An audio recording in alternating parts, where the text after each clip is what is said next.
우리가 철학기도회를 맞아서 주님 앞에 나왔습니다. 한 주가 금방 가요. 우리 유성원 장로님 말씀에 의하면 금방 주일이 온대요. 금방 주일이 돌아온대요. 맞아요. 엊그제 철학기도 인도를 한 것 같은데 벌써 또 오늘 철학기도 시간이 되었습니다. 제가 어린 시절에 우리 어머니로부터 많이 듣던 이야기가 생각이 납니다. 왜 이렇게 가난한 집구석에 제삿날이 많이 후딱후딱 돌아오는지. 후딱이란 말 아시죠? 저희 아버지께서 8대 9대 장손이셨어요. 제사가 얼마나 많았겠습니까? 제사를 그냥 지냅니까? 떡해야지요. 최하로 고고조부 할머니 할아버지 명태라도 여러 번 올려야 됩니다. 여러분. 참 그 장을 봐야 하는 그 제사상을 차려야 하는 어머니의 고통. 제가 가만히 생각해 봤어요. 우리 신앙생활에도 감사가 없고 간절함이 없는 사람은 하여튼 맨날 불평을 할 수가 있다는 사실을. 아이고 또 금방 금요일이 왔어. 오늘 철학기도 가야 되네. 또 금방 주일이 돌아와. 또 주정금도 해야 되고. 이것도 뭐 결혼하는데 또 여러 가지 일에 하나님 앞에 감사도 드려야 되고. 여러분 너무 감사하지 않습니까? 여러분요. 전 설교가 거룩한 부담감이 있는 건 사실이지만 그러나 준비하는 과정에서 성령의 개입하심, 생각하지 못했던 그 브릴리언트한 뭐랄까 인스피레이션. 감사해요 하나님. 이 콜로새서도 이번에 좀 맡기려고 했어야 했는데 딱 보니까 또 아니에요. 이게 또 기가 막혀. 또 기가 막힌 설교가 나올 것 같아요. 수요 예배 못 오신 분들은 모르겠지만요. 제가 그래요. 하나님 제가 건강 주시는 날까지 강단을 잘 지키도록 하겠습니다. 주일 예배 설교를 하게 해주셔서 너무나 감사합니다. 여러분 설교를 준비해 놓으면 빨리 주일이 돌아오기를 기다려요. 빨리 철학기도에 날짜가 다가오기를 원합니다. 저도 은혜 받고 성도들에게도 은혜를 끼치고 하나님께 영광 돌릴 생각을 하니까 너무 기다려지는 거예요. 너무 간절해, 너무너무 감사하게 되는 거예요. 오늘 여러분 이런 간절함을 가지시기를 바랍니다. 이러한 감사함을 가지시기를 바랍니다. 주여 나는 주님 없이는 살 수가 없습니다. 나는 주님 없이는 살 수가 없습니다. 주님이 도와주셔야 합니다. 주님 없이도 잘 사는 것은 오히려 나를 망하게 합니다. 나는 주님 없이는 살 수가 없습니다. 주님이 도와주셔야 합니다. 주님 한 분만으로 나는 만족합니다. 주님만 있으면 됩니다. 지난 시간에 데살로니가에서 복음을 전했던 사도 바울의 이야기를 전해 드렸습니다. 데살로니가에 있는 유대인들은 완전 조폭 깡패 수준이라고 했잖아요. 바울에게 당장 돌을 던져서 죽이려고 말이죠. 그때 야손이라고 하는 경건한 유대인이 사도 바울을 자기 집 비밀한 은신처에 숨겨주었습니다. 그래서 유대인들이 야손이라는 집에 가서 바울을 찾으려고 하는데 여러분 바울을 찾지 못했어요. 아마 성경에 정확하게 기록되어 있지 않지만 어느 비밀한 장소, 골방이 되었든지 하여간 지하의 곡식 저장 창고가 되었든지 간에 어떻든 숨겨주었던 건 사실이에요. 그 유대인들이 야손이라는 사람에게 분풀이를 하였습니다. 5절로 7절 봅니다. 시작. 그러나 유대인들은 시기하여 저자의 어떤 불량한 사람들을 데리고 떼를 지어 성을 소동하게 하여 야손의 집에 침입하여 그들을 백성에게 끌어내려고 찾았으나 발견하지 못하매 야손과 몇 형제들을 끌고 읍장들 앞에 가서 소리질러 이르되 천하를 어지럽게 하던 이 사람들이 여기도 이르매 야손이 그들을 맞아 들였도다. 이 사람들이 다 가이사의 명을 거역하여 말하되 다른 임금 곧 예수라 하는 이가 있다 하더이다 하니. 비겁한 사람들 같으니라고. 세상에 무슨 가이사를 빙자해서 세상에 같은 동족을 죽이려고 한다. 참 그렇지만 여러분, 야손이라고 하는 사람은요 애절도 있었지만 돈도 있었던 사람 같아요. 예. 그러니까 바울을 숨겨두고 대신 자신이 감옥에 갔습니다. 그런데 경제적 여유가 있는 사람이어서 보석금을 내고 자유자가 되었습니다. 자, 9절을 봅니다. 시작. 야손과 그 나머지 사람들에게 보석금을 받고 놓아주니라. 여러분, 저는 오늘 이 시대에 야손과 같은 사람이 많이 필요하다고 여깁니다. 야손이 보석금을 주고 집으로 돌아와서 맨 먼저 한 일이 뭐냐? 바울과 실라를 베레아로 보냈습니다. 10절입니다. 시작. 밤에 형제들이 곧 바울과 실라를 베레아로 보내니 그들이 이르러 유대인의 회당에 들어가니라. 곧이란 말이 무슨 말이냐? 이게 유데오스라는 말인데요, 주체함 없이, 주저함 없이, 물러섬 없이라는 말입니다, 여러분요. 예.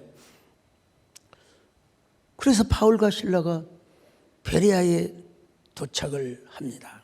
자, 17장 10절 시작. 밤에 형제들이 곧 바울과 실라를 베레아로 보내니 그들이 이르러 유대인의 회당에 들어가니라. 여러분, 베레아에 있는 사람들은, 베레아 사람들은 아주 신사적이래요. 신사적이래요. 예.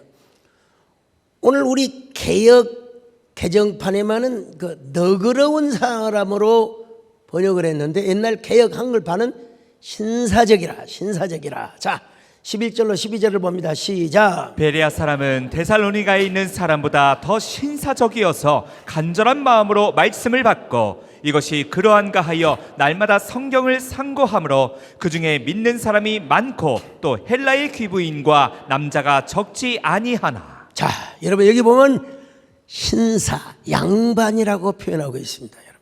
예. 여기 신사적이라는 말이 유게네스테로이라고 기록되어 있는데 품위가 있다, 격조가 있다 이 말입니다, 여러분. 예. 동시에 또 어떤 마음을 가지고 있냐? 열린 마음을 가지고 있다.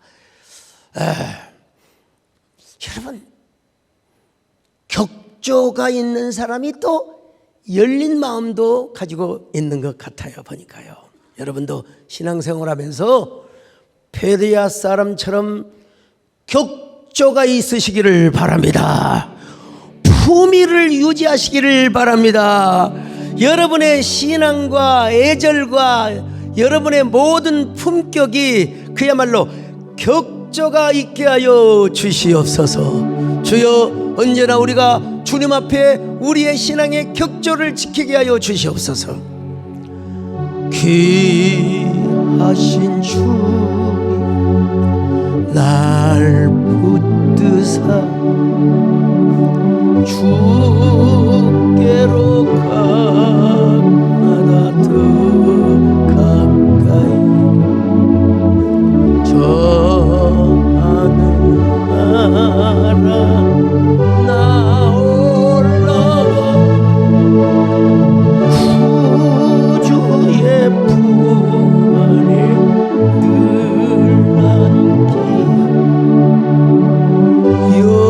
영생의 법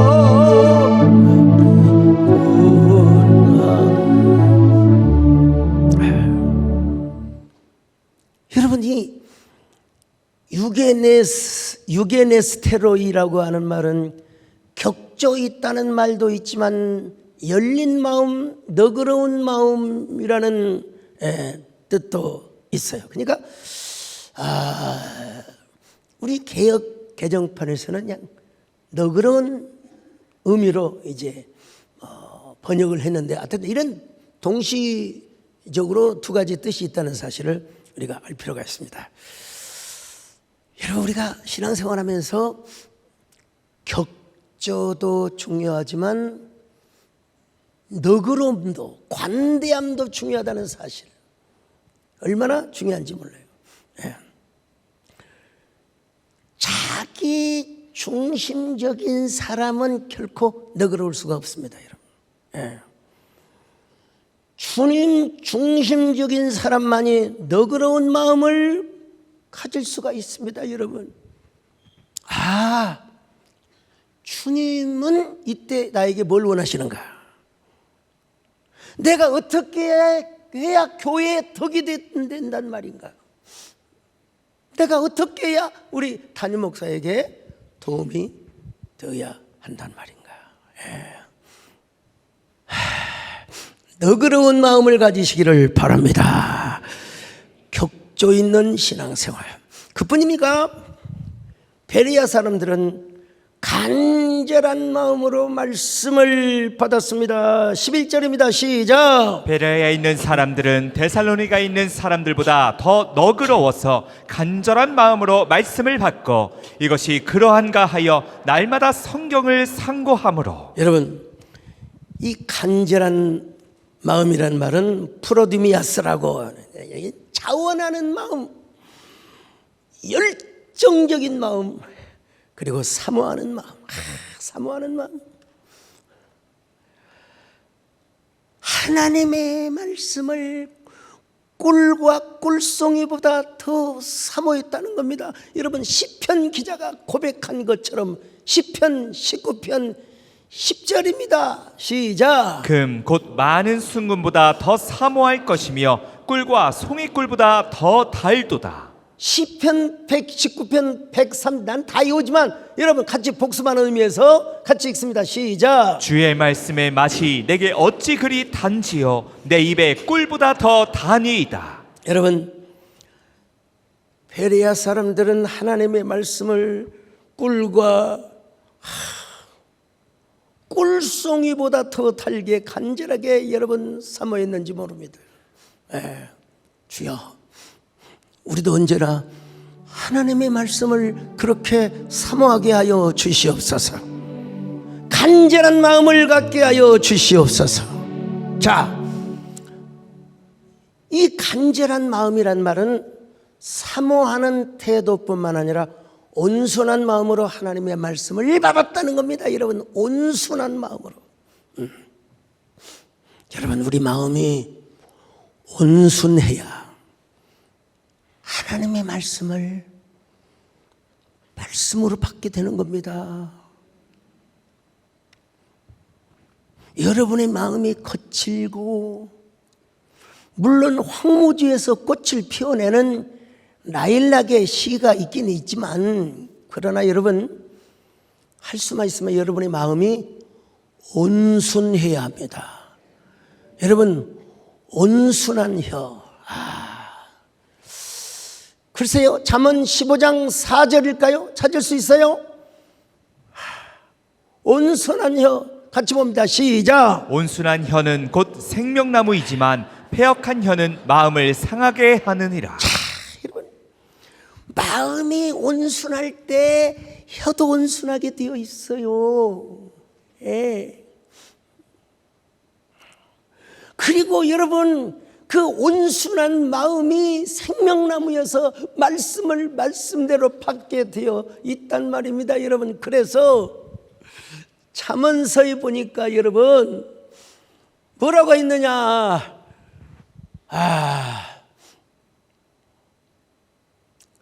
무릇 지킬 만한 것보다 당신의 마음을 지키라고. 잠언 4장 34절 같이 봅니다. 시작. 모든 지킬 만한 것 중에 더욱 내 마음을 지키라. 생명의 근원이 이에서 남이니라. 또 여러분요, 분노. 자, 잠언 16장 32절 시작. 노하기를 더디하는 자는 용사보다 낫고 자기의 마음을 다스리는 자는 성을 빼앗는 자보다 나으니라.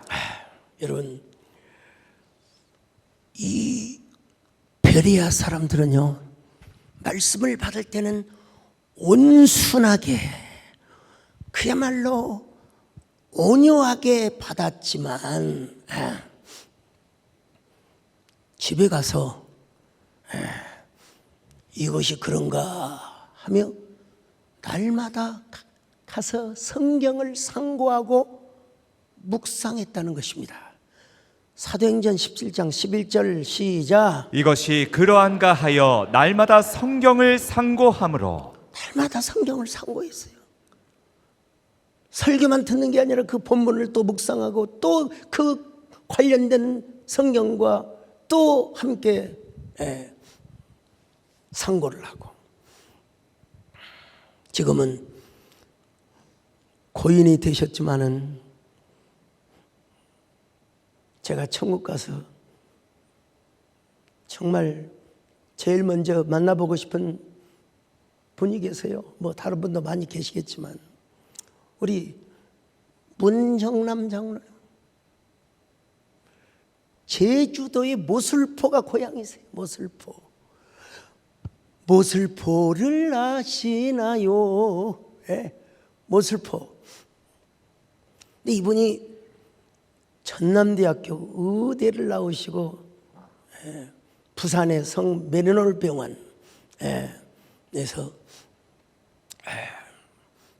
거기서 이제 의사로 근무를 하시다가 다 잊어먹지를 않아요. 일본의 에자키 성형외과로 세계적으로 유명한 에자키 병원에 가서 몇 년 동안 성형수술을 배우고 협업을 하셨어요. 그리고 이제 광주 금남로 5가에서 문정남 성형외과 의원을 개원을 하셨습니다. 여러분, 같은 의사일지라도요, 다 의사는 꼼꼼해야 되지만 정형외과 의사는 제가 정권사님하고 한번 다투다가 오토바이 타고 가다가 사고가 난 적이 있어요. 이 쇠골이 부러졌는데 아니 제대로 맞춰가지고 이게 굳게 해야 되는데 이야 맞지도 안 하고 어깨를 펴는데 그래도 제가 주의요 그랬습니다. 주의요. 지금도 이렇게 쇠골뼈가 툭 나와 있어요. 제대로 붙지 않고. 근데 여러분 이 성형외과는요, 진짜 섬세해야 되거든요. 쌍꺼풀을 해야 되는데 눈이 짝짝이가 되면 큰일 나요. 잘못하면 한눈 뜨고 자요. 평생 그분이 저에게 목사님 제발 우리 병원에 오셔서 제가 실리콘을 넣어서 코도 좀 우뚝 솟게 하고 눈도 쌍꺼풀 해가지고 좀 멋있게 키는 키 높이 구두 신으면 되는 것이니까 말이야. 제가 그분의 소원을 못 들어드렸는데 저는 하나님이 만들어주신 대로 살겠습니다. 근데 우리 정권사님 약간의 혜택을 좀 보셨죠?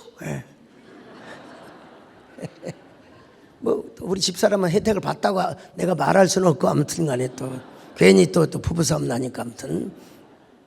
근데 이분은요 성경에다가 제가 설교를 하면은 다 그 본문에다가 몇 년 몇 월 며칠 어떤 제목으로 설교를 했음 다 써놓으세요. 다 써놔요. 여러분 참 어떻게 목사가 피곤하죠 그러면 사실. 근데 다행스러운 게 목사님 몇 년 전에 이 본문 가지고 설교를 하시는데 제목도 다르고 관점이 다릅니다. 설교가 이렇게 이번 주도 같은 본문을 가지고 하는데 좀 다르기는 할 겁니다만은 장로님이 항상 그렇게 지적을 해 주셨어요. 지적을 해 주셨어요. 제가 여러분들에게 꼭 부탁할 것이 있습니다. 설교를 들을 땐 그냥 들으세요. 뭐 꼭 중요하다고 생각하는 거 그냥 키워드 몇 자 적으시고 적는 사람 치고 집에 가서 보는 사람 거의 없어요. 특별히 여러분 설교를 하는데 막 성경을 자꾸 넘기지 마세요. 제가 아주 큰 교회 부흥회를 갔습니다. 교단 총회장도 하셨죠. 그때 당시는 한기총 대표장도 하셨죠. 제가 원고야 가져가지만 다 뒤로 넣어놓고 그냥 첫날부터 제가 원고 안 보고 그냥 목사가 그 정도는 돼야지요. 설교를 하는데 그분은 여러분 저하고 눈을 마주치지 않아요. 그리고 맨날 하는 게 뭐냐면요, 성경만 계속 넘기고 있어요. 야, 참 불편하대요 보니까. 근데 저는 내부 강사가 오면 앞자리에 앉아서 아멘 아멘 하고 눈동자를 마주치면서 은혜를 받습니다. 근데 이 어르신은 말이요, 성도들은 배꼽을 잡고 빵빵 터지는데 혼자 성경만, 젊은 목사 데려다 놓고 사람 미치게 만들더라고요. 그냥. 그래서 제가 다음 날은요, 에라이, 사람은 어떻게 죽는가? 사람은 왜 죽는가? 여러분 그 상여 망가 소리를 제가 이거 그 인간 문화재급에 해당되거든요. 그랬더니 놀래자 빠지셔갖고 저를 보는 거예요. 어떻게 강단에서 저런 걸? 그래서 놀래자마자 제가 칠봉이 이야기라고 샤론 이야기를 했어요, 여러분요. 다음 날은요, 저를 보시더라고요. 저를 보시더라고요. 제가 예수님의 복음은 물론이거니와 그 교회를 자랑하고 그 담임 목사님을 그 교인들 앞에 붕붕 띄워주었어요. 어떻게 성경을 보겠습니까? 당연히 저를 보게 만들어줘요. 끝나고 나서 뭐라고 한 줄 아세요? 그 세상에 선배도 한참이고 어른도 한참인 분이, 내가 수많은 부흥 강사를 초청해 봤지만 소목사 같은 분은 내 처음이라요. 그 아버님이 이제 이북에서 나오셔서 약간의 북한 말씀을 하시는데요. 여러분, 베레아 사람들은 바울이 설교할 때는 간절한 마음으로 받았어요. 너그러운 마음으로 받았어요. 그리고 집에 가서 하나님의 말씀을 상고하였단 말입니다. 그래서 그 중에 믿는 사람들이 많고 또 헬라의 귀부인과 남자가 적지 아니하더라고 했습니다. 자, 사도행전 17장 11절로 12절입니다. 시작. 베레아에 있는 사람들은 데살로니가에 있는 사람들보다 더 너그러워서 간절한 마음으로 말씀을 받고 이것이 그러한가 하여 날마다 성경을 상고하므로 그 중에 믿는 사람이 많고 또 헬라의 귀부인과 남자가 적지 아니하나. 헬라의 귀부인들과 남자들, 지성인들, 뭐라고 할까요? 엘리트 의식을 가지고 있는 사람들이 여러분 예수님을 믿었어요. 바울의 설교를 주목하여서. 그러자 이 소문이 또 데살로니가에 있는 유대인들에게 또 전해졌습니다. 13절입니다. 시작. 데살로니가에 있는 유대인들은 바울이 하나님의 말씀을 베레아에서도 전하는 줄 알고 거기도 가서 무리를 움직여 소동하게 하거늘. 이거 쉽게 생각해서는 안 됩니다. 요즘처럼 뭐 단톡방이 있습니까? 예, 문자가 있습니까? 전화가 있습니까? 꼬박 자지 않고 걸어서 와도 얼마나 거리가 80km 정도니까 하여간 저 보세요.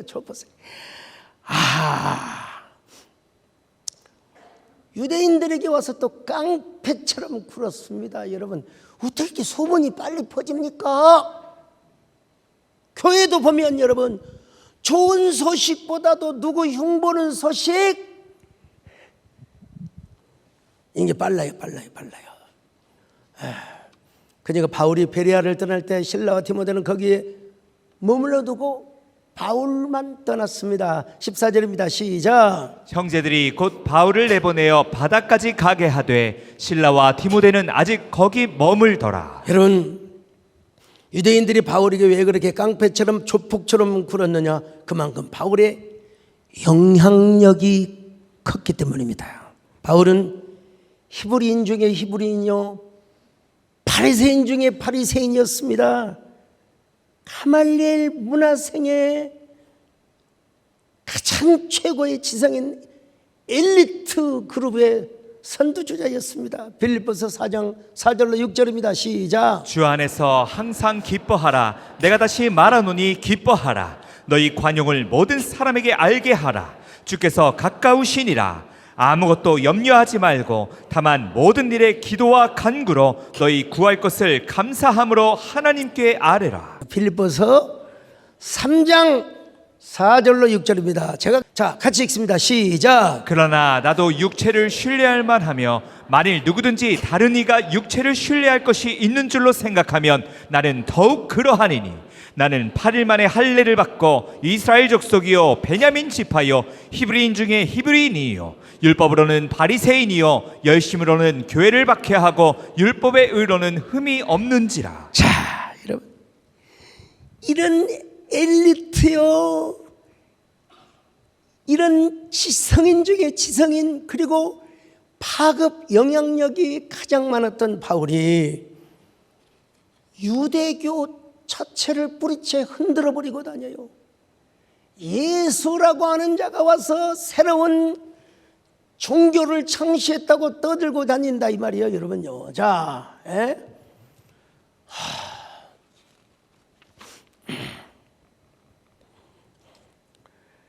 그런 바울이 여러분, 그런 바울이 헷가닥에서 예수쟁이가 되어버렸으니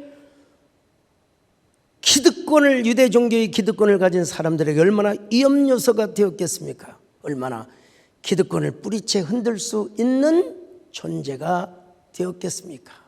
여기서도 빌립보서 3장 7절로 8절로 바꿉니다. 시작. 그러나 무엇이든지 내게 유익하던 것을 내가 그리스도를 위하여 다 해로 여길 뿐더러 또한 모든 것을 해로 여김은 내 주 그리스도 예수를 아는 지식이 가장 고상하기 때문이라.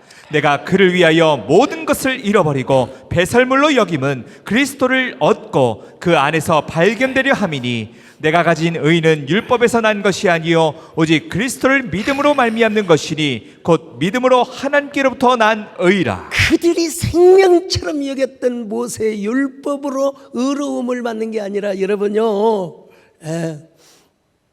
예수 그리스도를 믿음으로 의롭다 하심을 받는다는 거예요. 이게 뭐 빌립보서, 에베소서, 로마서, 갈라디아서 다 공통적인 이런 구원론이고 기독론을 이야기하고 있는데요. 그러니까 유대인들은 바울이 가는 곳마다 쫓아다니면서 야단법석이라는 말이 사실은 불교 용어입니다. 우리가 차용해서 쓰긴 쓰지만요. 야단법석, 절 바깥에서 말이야, 불공을 드린단 말이에요. 야단법석. 소동, 우리 소동하면 우리 존경하는 이소동 장로님이 생각이 나요. 우리 이소동 장로님은 그냥 이소동 장로님이 아니라 소동파를 능가하는 중문학자이십니다, 여러분. 예. 저의 은사이신 김한식 교수님은 제가 여러 번 말씀을 드렸는데, 우리 소 목사님이야말로 중국의 소동파를 닮았을 뿐만 아니라 소동파를 능가하는 시인이라고 칭찬을 해주시는데요. 예. 죄송하지만 저희 소가는 본이 진주입니다. 진주. 순수 우리나라의 성입니다. 뭐 족보가 1900년대 초에 만들어졌다고 하는 우리 김현우 장로님 말씀도 제가 들었지만, 어쨌든 우리의 족보에 의하면 신라의 박혁거세를 왕으로 옹립하는데 가장 유력한 역할을 했던 소자, 벌자, 공자라고 신라의 육촌잔 중에서 가장 우두머리급이었대요. 실제로 여러분 조선시대에 소세양 선생님이 계세요. 이분도 여러분 본이 진주입니다. 진주. 이분은 문무를 다 겸비를 해가지고 대사성을 역임했고 이조판서, 평조판서, 뭐 우찬성, 좌찬성, 하여간 이분이 황진이에 대한 소문을 들었습니다. 황진이가 어지간한 유생, 어지간한 대감들을 발로 차버렸대. 발로 차였어. 예. 소세양 대감이 이런 이야기를 했답니다. 내가 황진이에게 가면 황진이가 나에게 완전히 반해버릴 것이다. 남자라면 이 정도는 돼야 될 것 같아요. 권영환 장로님, 나는 황진이를 반하게 만들 수 있는 심쿵한 매력 포인트가 있다. 두고 봐라. 내가 황진이를 찾아가면 황진이는 나를 놓아주지 않을 것이다. 그러나 봐라. 나는 딱 30일만 기한을 정하고 황진이가 아무리 내 옷자락을 잡아도 나는 과감하게 정리를 하고 올 것이다. 네. 여러분, 한 달이 되어서 소세양 선생님은 이제 개성을 떠납니다. 또 조정의 부름을 받기도 하고요. 그때 황진이가 소세양에게 이런 편지를 썼다고 전해집니다. 실록에 기록된 문사라기보다는 문학적 전승에 가까운 이야기라고 할 수 있는, 청사는 내 뜻이요 녹수는 임의 정이라. 녹수 흘러간들 청산이야 변할 소인가. 여기 청산이란 말은 푸른 산일 뿐만 아니라 변하지 않는 굳은 절개를 은유적으로 표현하고 있습니다. 그러니까 황진이가 소세양 대감을 향한 그 마음의 절개는 절대로 변을 내야 변할 수가 없다는 것이죠. 녹수는 무엇입니까? 푸른 물이자 흐르는 강물이에요. 이 녹수에 무슨 의미를 담아두었냐면 감정의 움직임을 담아두었습니다. 님의 정. 그러니까 소세양 대감님이 나를 떠나도 내 마음은 변할 수가 없다. 당신은 변할지언정 나는 변하지 않는다.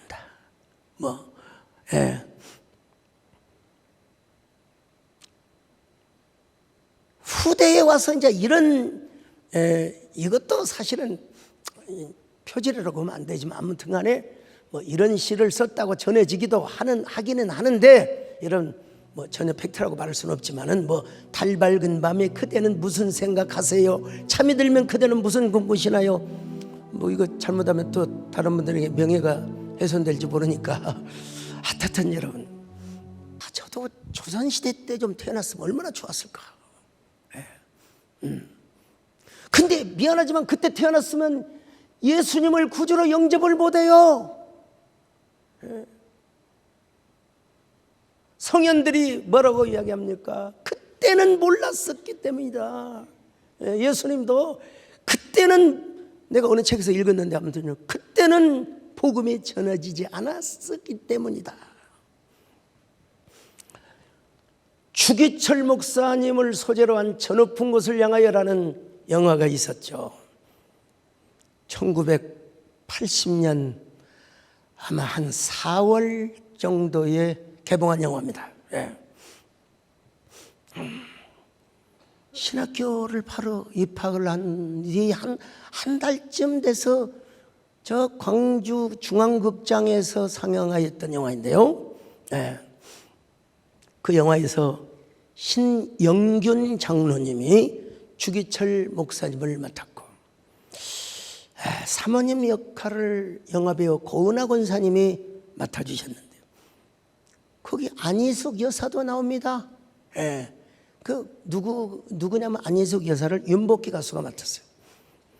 제가 그 영화를 보고 얼마나 많이 울었는지, 얼마나 일제의 만행이 지독했는지 영화에서는 다루지는 않았지만, 주기철 목사님의 친아들 되시는 주광조 장로님에 의하면, 우리 기도 왔다 가셨죠. 또 그의 친손주 주승종 목사님에 의하면 제일 견디기 힘든 게 뭐냐면, 남자건 여자건 오줌을 싸는 요로가 있잖아요. 대나무 꼬쟁이로 그 오줌 나오는 구멍을 막 쭉 쑤시대요. 그래가지고 막 그 요로가 부어서 오줌을 못 보는, 그 고통이 가장 힘들었대요. 가장 힘들었대요. 근데 그 영화에서 얼마만큼의 사실인지를 모르지만 하여간 평양에서는 그런 소문이 났다 하더라고요. 외병들이 주기철 목사님을 못판 위를 걷게 하는 거예요, 여러분. 자, 널빤지다가 못을 다 땅에다 박아가지고 그것을 거꾸로 세우면 묘시 뾰족뾰족한 하지 않습니까? 거기를 그냥 양말도 안 신고 맨발이로 걸어가게 하는 거예요. 맨발이로 걸어가는 거예요. 여러분 얼마나 아팠겠어요. 근데 여러분 그때 주기철 목사님이 어떤 노래를 불렀느냐, 어디까지나 영화이긴 하지만, 저 높은 곳을 향하여 날마다 나아갑니다.